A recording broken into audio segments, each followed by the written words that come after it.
चढ़ाने का भी एक तरीका होता है, समझ में आता है? सीधा बेलपत्र और उल्टा बेलपत्र, समझ लेना, बहुत अच्छे से समझिएगा।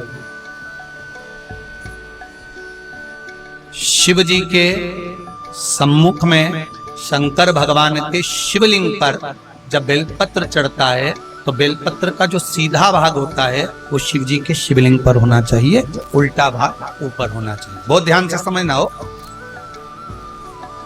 जब नंदीश्वर को बेलपत्र चढ़ाते हो, नंदी जो बाहर होता है उसको बेलपत्र चढ़ाते हो, तो नंदी को दो जगह बेलपत्र चढ़ती है, आपको ध्यान में होगी। पहली बेलपत्र नंदी को जब चढ़ती है तो नंदी के सामने चढ़ती है, तो उसका बेलपत्री का जो डंडी का मुख है वो नंदी की ओर होता है और बेलपत्री की पत्ती का मुख शंकर जी की ओर होता है। समझ में आ रहा है सबको?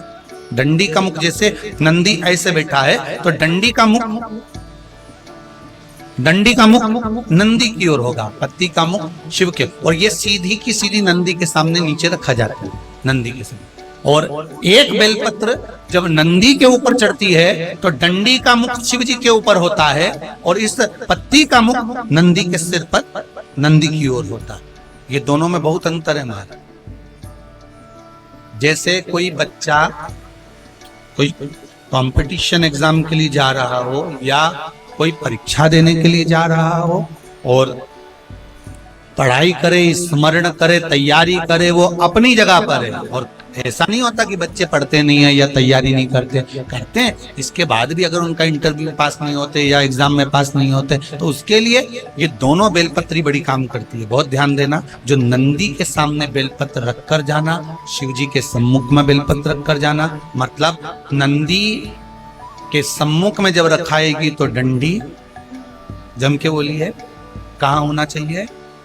नंदी की ओर। और जब ऊपर रखाएगी तो डंडी शिव की ओर। ये दो बेलपत्र रखकर शिव जी का स्मरण कर कर जाएं, कार्य सफलता की ओर बढ़ता है। कोई काम के लिए आप जा रहे हैं तो उसमें सफलता मिल जाती है, उसमें सफलता प्राप्त। शिव जी को बेलपत्र चढ़ा रहे हो, जो चिकना भाग है, सीधा भाग शिव जी के ऊपर, शंकर भगवान के ऊपर। थाली में अगर शिवलिंग का निर्माण कर रहे हो, पार्थिव शिवलिंग का निर्माण कर रहे हो, तो थाली में जब बेलपत्र रखोगे तो सीधी रखोगे, फिर उसके ऊपर शिवलिंग का निर्माण